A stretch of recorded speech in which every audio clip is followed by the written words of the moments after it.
जय Hind dear students, मैं आपका एजुकेटर शुभम सर स्वागत करता हूं आपके अपने YouTube channel my DDU university पे। माय डियर स्टूडेंट्स, आज का जो वीडियो है डियर स्टूडेंट्स आपके डिमांड पे POL 101, जी हाँ डियर स्टूडेंट, POL 10 यानी पॉलिटिकल साइंस का 101 का फर्स्ट सेमेस्टर का क्वेश्चन पेपर प्रीवियस ईयर यानी ईयर 21-22 का हम लेके डियर स्टूडेंट्स आपके सामने उपस्थित है। और इस वीडियो में डियर स्टूडेंट्स आपको प्रीवियस ईयर क्वेश्चन के ऑथेंटिक सोल्यूशन देने की कोशिश करेंगे।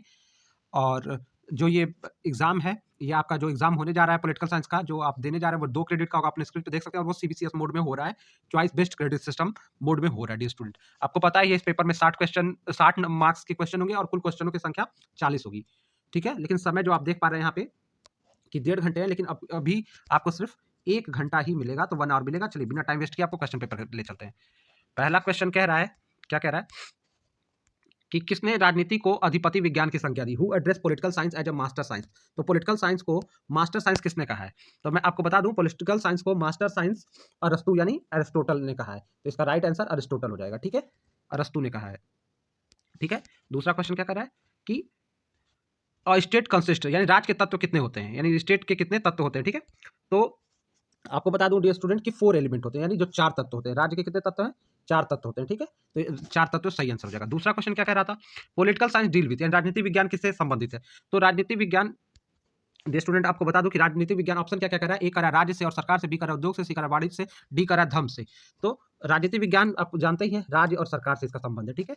तो राजनीति विज्ञान का संबंध राज्य और सरकार से हो जाएगा, यानी स्टेट एंड गवर्नमेंट से रिलेशन होता है, ठीक है, पॉलिटिकल साइंस का मतलब। अगला क्वेश्चन कर रहा है which one of the following is not an essential element of state, यानी राज्य का आवश्यकता तो इसमें से क्या नहीं है? ऑप्शन ए कर रहा है जनसंख्या यानी पॉपुलेशन, बी कर रहा है टेरिटरी यानी भूभाग, ऑप्शन सी कर रहा है गवर्नमेंट यानी सरकार, और ऑप्शन डी कर रहा है धर्म। तो राज्य कैसा भी हो, लेकिन धर्म धर्म को लेके धर्म आवश्यक तत्व नहीं है। राज्य का किसी भी स्टेट का धर्म आवश्यक तत्व नहीं है, ठीक है।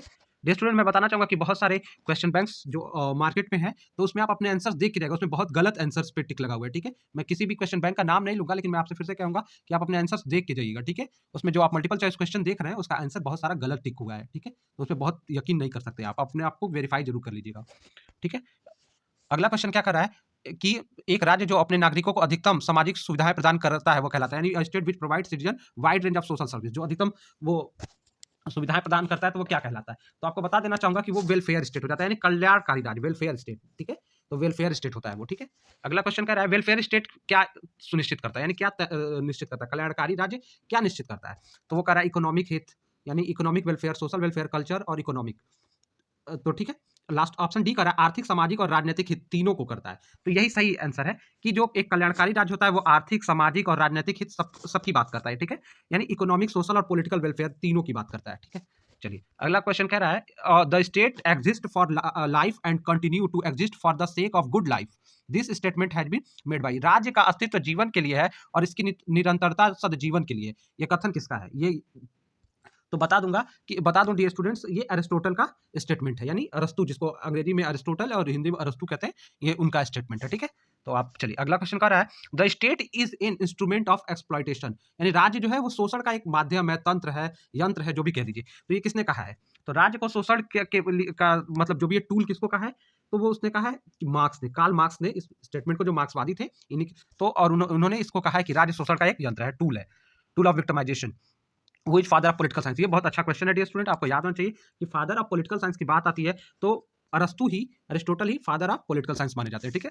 अगला क्वेश्चन क्या कर रहा है who wrote the book Republic? ये भी क्वेश्चन बहुत अच्छा है। रिपब्लिक किसकी बुक है? तो आपको छात्रों पता होना चाहिए कि रिपब्लिक प्लेटो, जो अरिस्टोटल उनका स्टूडेंट था प्लेटो, तो प्लेटो की का वर्क है, ठीक है। अगला क्वेश्चन कह रहा है कि who define democracy as a government of people by people and for the people, मतलब किसने लोकतंत्र को, ये लोकतंत्र की सबसे फेमस डिफिनेशन है कि लोकतंत्र क्या होता है? लोगों की सरकार, लोगों द्वारा लोगों के लिए सरकार, मतलब लोगों की सरकार, लोगों के द्वारा लोगों के लिए सरकार, ठीक है।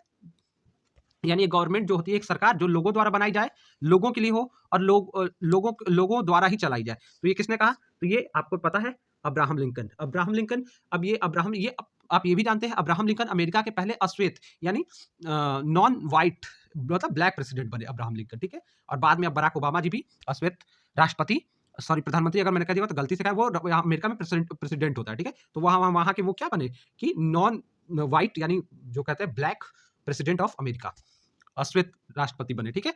और उनके बाद ओबामा जी बने, ठीक है। तो कह रहा है the book Prince is written by, यानी बुक प्रिंस किसकी पुस्तक है? ये बहुत अच्छा क्वेश्चन है और इसको आप जान लीजिए, ये मैकियावेली का वर्क है। ये किसका वर्क है? मैकियावेली का वर्क है, ठीक है। यानी द बुक प्रिंस मैकियावेली का है, ठीक है। अब किसने कहा who among the following strongly said man is political animal? अब किसने कहा man is a social animal? आपने भी सुना होगा कभी कभी। तो किसने कहा man is a political animal? ये कथन किसका है? यानी मनुष्य एक राजनीतिक प्राणी है। और ये कथन किसका है? ये कथन अरिस्टोटल का है, ठीक है। ये कथन अरिस्टोटल का है, ठीक है। चलिए अगला क्वेश्चन क्या कर रहा है? Among the following which is not a state?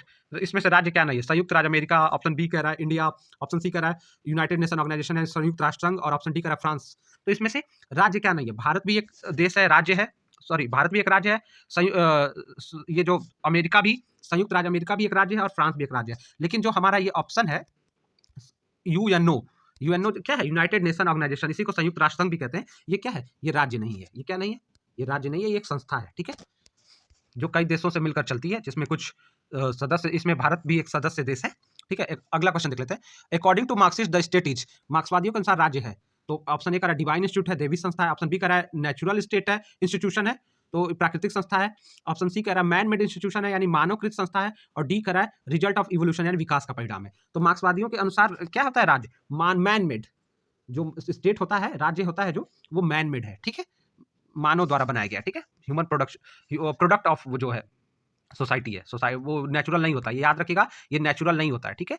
या डिवाइन भी नहीं होता, डिवाइन भी नहीं होता है, ये प्रोडक्ट होता है सोशल। और प्रोडक्ट कैसे होगा? जब मैन मेड होता है। Who is the founder of behaviouralism? तो बिहेवियरलिज्म का, व्यवहारवाद के फादर कौन है? तो इसका राइट आंसर है कि बेंथम को माना जाता है, ठीक है। व्यवहारवाद के जनक कौन है? बेंथम है, ठीक है। अगला क्वेश्चन देख लीजिए। मॉडर्न स्टेट इज, आधुनिक राज्य किसको कहते हैं? आधुनिक राज्य क्या किसको कहते हैं? ऑप्शन ए कह रहा है नेशनल स्टेट, यानी राष्ट्रीय राज्य को कहते हैं। ऑप्शन बी इंटरनेशनल स्टेट को आधुनिक राज्य कहते हैं। ऑप्शन सी कह रहा है रीजनल स्टेट, यानी क्षेत्रीय राज्य को मॉडर्न स्टेट कहते हैं। और ऑप्शन डी कह रहा है फेडरल स्टेट, यानी संघ जिस राज्य को कहते हैं। तो आपको छात्रों बता दूं कि इंटरनेशनल जो स्टेट होता है वही मॉडर्न स्टेट कहलाता है, यानी अंतरराष्ट्रीय राज्य। इंटरनेशनल स्टेट जो होता है, अंतरराष्ट्रीय राज्य, आधुनिक राज्य कहलाता है। अगला क्वेश्चन देख लेते हैं। The term city state is generally associated with, नगर राज्य शब्द सामान्यतः संबंधित है। नगर राज्य शब्द किससे संबंधित है? तो कह रहा है एशियंट इजिप्ट से। ऑप्शन बी कह रहा है एशियंट ग्रीस से। ऑप्शन सी कह रहा है एशियंट चाइना से। और ऑप्शन डी कह रहा है नन ऑफ द एबव, यानी उपरोक्त में से किसी नहीं। तो डियर स्टूडेंट जान लीजिए कि इसका ये प्राचीन ग्रीस, यानी एशियंट ग्रीक, प्राचीन यूनान जो होता है उससे इसका संबंध है। नगर राज्य शब्द जो एशियंट सिटी स्टेट है, यानी नगर राज्य शब्द का, सॉरी, नगर राज्य शब्द जो है, ये इसका संबंध प्राचीन यूनान यानी एशियंट ग्रीस से है। प्राचीन ग्रीस को, यूनान को अंग्रेजी में ग्रीस कहते हैं। अगला क्वेश्चन कर रहा है कि which one of the following is not associated with behaviourism? अब ये कह रहा है व्यवहारवाद से संबंधित कौन नहीं है? तो कह रहा है तकनीकी प्रयोग, बी कह रहा है विशुद्ध विज्ञान, तो और सी कह रहा है सत्यापन, और डी कह रहा है परंपरा। तो ये जो तीन ऑप्शन है, जो इसमें से मतलब कह रहा है कि ट्रू साइंस है, प्योर साइंस है, ट्रू साइंस है, तो ये क्या है? इसका कोई व्यवहारवाद से संबंध नहीं है। साइंस, विशुद्ध विज्ञान का व्यवहारवाद से संबंध नहीं, बाकी तकनीक प्रयोग, सत्यापन, परंपरा, ये सब व्यवहारवाद का ही देना है। अब बोला है बिहेवियरलिज्म का आधार क्या है, यानी बेसिस क्या है? अगला क्वेश्चन ये पूछा था। तो बिहेवियरलिज्म का बेसिस क्या होता है? ये जो है इम्प्रीसिज्म नहीं होता है, और लिबरलिज्म भी नहीं होता, और कम्युनिज्म भी नहीं होता है। क्या होता है? समाज होता है। बिहेवियर का जो बेस होता है वो समाजवाद होता है, सोशलिज्म, ठीक है। चलिए अगला क्वेश्चन देखते हैं। कह रहा है who was first time use the term political science? Political science term का यूज पहली बार, पॉलिटिकल साइंस शब्द का यूज किसने किया? तो आपको पता है फादर कौन है, ठीक है, आप समझ गए होंगे, अरिस्टोटल ही है, ठीक है। पॉलिटिकल साइंस के पिता जो होंगे उन्होंने इसको इस्तेमाल किया होगा ना, तो अरस्तु ने किया, ठीक है। और अरस्तु ही इस शब्द को पहली बार इस्तेमाल किया। Who were politics? अगला क्वेश्चन है पॉलिटिक्स किसकी रचना है? तो पॉलिटिक्स किसका वर्क है? जैसे रिपब्लिक आपने पढ़ा उनका, प्लेटो का, इसी तरह ये पॉलिटिक्स अरस्तु का वर्क है, यानी अरिस्टोटल का वर्क है, ठीक है। Politics is work of Aristotle. अगला क्वेश्चन कर रहा है who among the following has given theory of general will? General will की थियरी किसने दी? तो जनरल विल यानी जो क्या कहते हैं, समान संकल्प। जनरल विल, मैं बोल दे रहा हूँ, कभी प्रश्न में दोनों तरफ अंग्रेजी ही आ जाता है। तो सामान्य संकल्प इच्छा, यानी सामान्य संकल्प या सामान्य इच्छा का सिद्धांत किसका दिया हुआ है? ये रूसो का है। आपको याद रखना है छात्रों कि ये रूसो का कथन, रूसो का दिया हुआ सिद्धांत है। चलिए अगला क्वेश्चन देखते हैं। Who had produced the theory of separation of power? यानी पावर के सेपरेशन, यानी शक्ति का पृथक्करण का सिद्धांत किसने दिया है? तो ऑप्शन कह रहा है मिल, रूसो, हीगल और मोंटेस्क्यू। तो आपको बता दूं कि जो सेपरेशन यानी शक्ति का पृथक्करण का सिद्धांत वो मोंटेस्क्यू का दिया हुआ है, मोंटेस्क्यू का दिया हुआ है, ठीक है। चलिए अगला क्वेश्चन देख लेते हैं। इन डेमोक्रेसी द अल्टीमेट पावर यानी लाइज इन, यानी डेमोक्रेसी में जो पूरी जो अल्टीमेट अंतिम शक्ति किसके हाथ में होती है? पार्लियामेंट में होती है, यानी संसद में होती है। बी कह रहा है पब्लिक में होती है, सी कह रहा है प्रेसिडेंट में, और डी कह रहा है प्राइम मिनिस्टर में। अरे भैया लोकतंत्र है तो संसद है, पावर किसमें होता है? प्रधानमंत्री, राष्ट्रपति ने। संसद जो तय करेगी वो सबको करना पड़ेगा। चलिए छठवां, सॉरी 26वां क्वेश्चन क्या कह रहा है कि India had adopted which type of democracy, Bharat की डेमोक्रेसी किस तरह की डेमोक्रेसी है, ये क्वेश्चन पूछ रहा है। तो इंडिया की डेमोक्रेसी कैसी है, कॉन्स्टिट्यूशनल मोनार्की, संवैधानिक राजतंत्र है। मोनार्की तो है नहीं, पहली बात तो आप जान लीजिए कि जो इंडिया की डेमोक्रेसी को कैसी है, मोनार्की, उसमें राजशाही तंत्र राजतंत्र कुछ नहीं है, तो राजतंत्र वाला सारा ऑप्शन खत्म हो जाएगा। ये क्या है, डेमोक्रेटिक मोनार्की नहीं है और ना ही एरिस्टोक्रेसी, ये डेमोक्रेटिक रिपब्लिक यानी लोकतांत्रिक गणराज्य है। भारत कैसा है, लोकतांत्रिक गणराज्य है, इसमें राजतंत्र की कोई जगह नहीं है। चलिए अगला क्वेश्चन कर रहा है the concept of right, property, liberty, equality and justice are related to. तो अधिकार, संपत्ति, स्वतंत्रता और समानता, न्याय की संकल्पना किससे संबंधित है, ये सारा जो है ये किससे संबंधित है, कह रहा है डिक्टेटरशिप में। भैया डिक्टेटरशिप तानाशाही में रहेगी तो कुछ आपको संपत्ति के अधिकार, स्वतंत्रता मिलेगी नहीं मिलेगी, और अरिस्टोक्रेसी में मतलब राजशाही तंत्र चलेगा तो मिलेगी, वो तभी भी नहीं मिलेगी। ये किसमें मिलेगी, जहां समान अधिकार हो, तो समान अधिकार किसमें होता है, डेमोक्रेसी, जिसको आप लोकतंत्र कहते हैं, उसमें होता है। छात्रों में आपको अंग्रेजी भी इसलिए बताते चल रहा हूं कि थोड़ा बहुत आपको समझ में भी आ रहा होगा कि बातें कैसे एक दूसरे से संबंधित है, दोनों शब्द अंग्रेजी के शब्द हिंदी के शब्द दोनों की जानकारी आपको हो जाए। तो in democracy the source of authority is vested in, कह रहा है कि जो लोकतंत्र है, सत्ता का स्रोत किसमें होता है, यानी जो किसमें लाई करता है, किसमें जो सोर्स ऑफ डेमोक्रेसी का सोर्स है किसमें लाइज करता है, तो कह रहा है जनता में, लोकतंत्र में सत्ता का स्रोत मतलब पावर किसके पास होती है, जो सोर्स ऑफ अथॉरिटी यानी जो भी है वो किसके पास है, कह रहा पीपल, ऑप्शन बी कह रहा पार्टी, ऑप्शन सी कह रहा कॉन्स्टिट्यूशन, ऑप्शन डी कह रहा लॉ। तो ऑप्शन जो कह रहा है पीपल, यानी ये किसमें होती है, लोकतंत्र में सत्ता का स्रोत जो होता है, यानी जनता से होकर जाता है, जनता जिसको सत्ता का स्रोत किसके कहां पे होता है, जनता में होता है, ठीक है।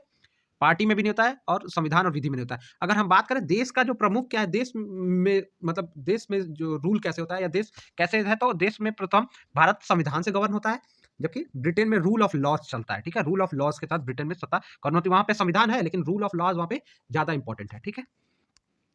चलिए 29वां क्वेश्चन करा which of the following is the feature of parliamentary form of government, parliamentary form यानी संसदीय शासन व्यवस्था की विशेषता क्या है, तो कह रहा है executive is part of legislature, कार्यपालिका विधायिका का अंग होता है, ठीक है। बी कह रहा है executive is responsible to lower house, यानी पहला कह रहा है कार्यपालिका विधायिका का अंग है, दूसरा कह रहा है कार्यपालिका निचले सदन के प्रति जवाबदेह होती है, तीसरा कह रहा है प्रधानमंत्री वास्तविक कार्यपालक होता है, और डी कह रहा है उपरोक्त सभी।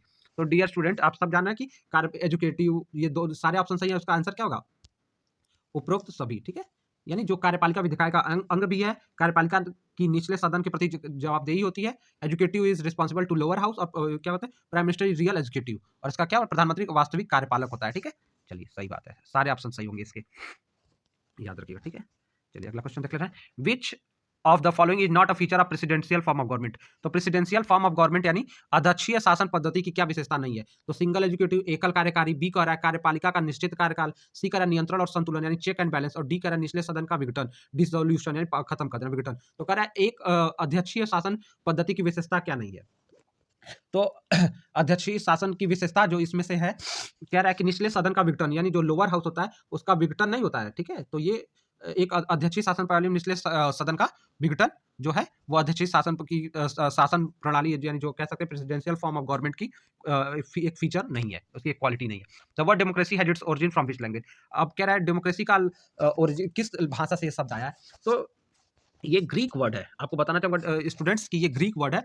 डेमोक्रेसी डेमोस और क्रेटिया शब्द से मिलकर बना हुआ है, और ये दोनों का मतलब होता है रूल ऑफ पीपल, ठीक है। तो इसका एग्जैक्ट मतलब होता है रूल ऑफ पीपल यानी जनता का शासन। तो डेमोक्रेसी जो है वो ग्रीक वर्ड है और वो किसे डेमोस क्रेसिया नामक वर्ड से मिलकर बना हुआ है, ठीक है। DEMOS होता है, ठीक है, डेमोस प्लस क्रेटिया, ठीक है।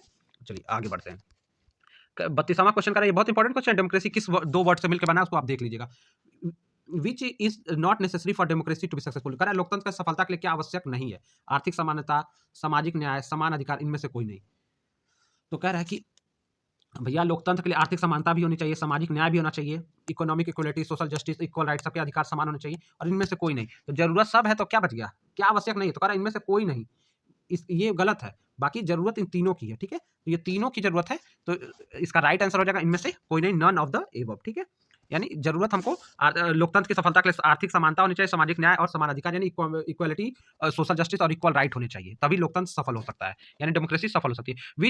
What disappear during the dictatorship, यानी तानाशाही या अधिनायक तंत्र में किसका लोप हो जाता है, तो व्यक्ति की आत्मनिर्भरता यानी सेल्फ डिपेंडेंसी की, व्यक्ति की क्रियाशीलता यानी एक्टिव प्रोडक्टिविटी की, व्यक्तियों की स्वतंत्रता, उपरोक्त सभी। तो जब डिक्टेटरशिप लगेगा तो सब कुछ, तानाशाही लगेगी उसको अधिनायक तंत्र भी कहते हैं, तो सब खत्म, ना आपको स्वतंत्रता होगी, ना आप आत्मनिर्भर, आप गुलाम की तरह हो जाएंगे, आपको बॉस की तरह कहना उनका सारा मानना होगा। जबकि लोकतंत्र में हमारे पास अपनी आवाज होती है, और हमारी आवाज को सरकार को और गवर्नमेंट को सुननी होती है, जनता की आवाज को। अगला क्वेश्चन कर रहा है निम्नलिखित कथन में से कौन सा सत्य है कि कौन सा ट्रू है इसमें से। तो कह रहा है लोकतंत्र जनमत की अवहेलना करता है, यानी जो डेमोक्रेसी है वो जो जनता वोट पब्लिक ओपिनियन है उसकी अवहेलना करता है। फिर कह रहा है लोकतंत्र प्रत्येक व्यक्ति की इच्छा को पूरी करता है। लोकतंत्र सभी नागरिकों को बराबरी का मौका देता है, उपरोक्त सभी। तो कह रहा है कौन सा सत्य है। तो लोकतंत्र में भैया सबकी इच्छा भी पूरी नहीं हो सकती है, लोकतंत्र सबकी अवहेलना भी नहीं। लोकतंत्र क्या करता है, लोकतंत्र लोगों की जनमत जो जो लोग पीपुल आप अपना वोट देते हैं, पब्लिक ओपिनियन का को का सम्मान करता है, सभी की बराबरी का महत्व देता है। ठीक है, तो जो ये क्या है, लोकतंत्र सभी नागरिकों में इक्वालिटी को प्रमोट करता है, इक्वालिटी को बढ़ाता है। ठीक है, तो यही सही आंसर है कि लोकतंत्र सभी नागरिकों को बराबरी का महत्व देता है। ठीक है, तो ये सत्य है बस। अगला क्वेश्चन क्या कर रहा है कि political science begin and ends with state who said, यानी राजनीतिक विज्ञान का प्रारंभ और अंत राज्य के साथ होता है। ये जो कथन है राजनीतिक विज्ञान का प्रारंभ और अंत राज्य के साथ होता है, यानी ये किसका कथन है। यानी पॉलिटिकल साइंस जो होता है वो बिगिन भी होता है और उसका एंडिंग भी स्टेट के साथ ही होता है, स्टेट पे आके ही होता है। ये किसका कथन है, तो आपको बता दूं कि ये गार्नर का कथन है, JW गार्नर। इनका पूरा नाम है JW गार्नर। ठीक है, तो JW गार्नर का ये कथन है कि political science begin and ends with state, यानी ये राज्य के साथ होता है, राजनीतिक विज्ञान का प्रारंभ और अंत राज्य के साथ होता है। अगला क्वेश्चन क्या कर रहा है which of the following is not an essential element of state, यानी राज्य का अनिवार्य तत्व क्या नहीं है। तो ऑप्शन देख लेते हैं। कह रहा है जनसंख्या, भूमि, न्यायपालिका सरकार, population, land, judiciary and government. तो इसमें क्या नहीं है, न्यायपालिका। जो राज्य में जनसंख्या भी अनिवार्य है, भूमि भी है और सरकार भी है, लेकिन न्यायपालिका नहीं। न्यायपालिका किसका अनिवार्य तत्व है, ये सरकार का भाग होता है, ये जो सरकार गठित होती है उसके अंदर ही आती है, उसका अनिवार्य। तो ये इसका अनिवार्य तत्व नहीं है, राज्य का अनिवार्य तत्व न्यायपालिका नहीं। न्यायपालिका सरकार के अधीन आती है। ठीक है, सरकार का मतलब इसमें वो उसको गठित करती है, तो राज्य का आवश्यकता तो नहीं है। Who said will not force is basis of state, will not force is basis of state, यानी शक्ति नहीं वरन इच्छा ही राज्य का अधिकार है, यानी शक्ति नहीं, पावर नहीं, उसकी इच्छा ही राज्य का अधिकार है। तो ये किसका है, थॉमस हिल ग्रीन, TH ग्रीन, पूरा नाम इनका है थॉमस हिल ग्रीन, TH ग्रीन। ठीक है, तो TH ग्रीन का ये कथन है कि will not force is basis of the state. ठीक है, TH ग्रीन का है। अगला क्वेश्चन कर रहा है which one of the following is not a technique of direct democracy, यानी प्रत्यक्ष लोकतंत्र का साधन नहीं है। तो प्रत्यक्ष लोकतंत्र का साधन नहीं है, तो कह रहा है कि जनमत संग्रह, राजनीतिक दल, प्रत्यावर्तन और लैंड्स जी मंडे। तो कह रहा है, तो इसमें क्या कह रहा है कि प्रत्यक्ष लोकतंत्र का साधन नहीं है, तो प्रत्यक्ष लोकतंत्र का पॉलिटिकल पार्टी जो राजनीतिक दल है वो जो क्या कहते हैं डायरेक्ट डेमोक्रेसी का यानी प्रत्यक्ष लोकतंत्र का साधन नहीं है। चलिए अगले क्वेश्चन की तरफ बढ़ लेते हैं। अगला क्वेश्चन कह रहा है कि लेविथान जो बुक है उसके राइटर कौन है, हॉब्स, लॉक, ग्रीन, रूसो। तो ठीक है, तो लेविथान मैं आपको छात्रों बता देना चाहता हूं कि जो लेविथान बुक है ये 1651 में आई थी। ठीक है, ये 1651 में आई थी, पब्लिश हुई थी और ये थॉमस हॉब्स द्वारा लिखी गई है। तो इसका राइट आंसर क्या होगा, मैं बता दूं लेविथान बुक जो है वो हॉब्स की है। किसकी है लेविथान, जो आप ध्यान से देख लीजिएगा, रुक जाइए मैं आपको क्लियर करता हूं स्क्रीन ताकि आपको क्लियर पता चले। ये हॉब्स की बुक है।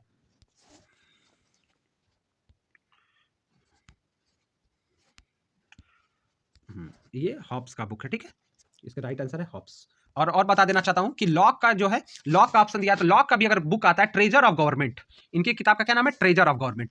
और जो रूसो की फेमस बुक है एमिल और द सोशल कंट्रास्ट। रूसो के अगर पुस्तक, 2-3 पुस्तकों का नाम बता रहा हूं, अगर प्रश्न पत्र में आते हैं तो आप गलती मत करिएगा। रूसो की प्रमुख पुस्तक अगर आ जाता है एमिल किसकी है, तो वो रूसो की। अगर आ जाता है द सोशल कंट्रास्ट किसकी है, तो वो रूसो की है। ट्रेजर ऑफ गवर्नमेंट आ जाता है तो वो लॉक की है। ठीक है, चलिए अगला क्वेश्चन, लास्ट क्वेश्चन जो है हमारे प्रीवियस ईयर पेपर का है उसको देख लेते हैं। कह रहा है निम्नलिखित में से किसने नकारात्मक स्वतंत्रता का सिद्धांत दिया, यानी निगेटिव लिबर्टी का जो थियरी है वो किसने दिया। तो इसका राइट आंसर है JS मिल। ठीक है, JS मिल ने दिया निगेटिव लिबर्टी का सिद्धांत, JS मिल ने दिया। ठीक है, ये JS मिल का दिया हुआ सिद्धांत है। ठीक है, तो प्रिय छात्रों, इस हमने आपके लिए 40 क्वेश्चन का ये सीरीज को कवर किया जो POL 101 का था। ठीक है, तो छात्रों आपके परीक्षा के लिए आपको गुड लक, और आशा करता हूं कि मेरे द्वारा बताए गए प्रश्न आपको अच्छे से समझ में आए होंगे। अगर आपको वीडियो बहुत अच्छा लग रहा है और हम आपके लिए वास्तव में बहुत एफर्ट करके रात में 11-12 बजे के समय बज रहा होगा, 12 से ऊपर हो रहा होगा, हम आपके लिए ये वीडियो शूट कर रहे हैं। तो अगर आपको हमारा एफर्ट पसंद आ रहा है, कंटेंट पसंद आ रहा है जो हम आपके लिए लेके आ रहे हैं, अगर ये क्वालिटी अच्छी लग रही है आपको, तो हमारे चैनल को लाइक सब्सक्राइब करें, फ्रेंड्स को इस चैनल से जोड़ें। हम आपके लिए और वीडियोस को लेकर जल्दी ही उपस्थित होंगे। तब तक के लिए आपको परीक्षाओं के लिए गुड लक, अपना ख्याल रखिए। Thank you so much for your time.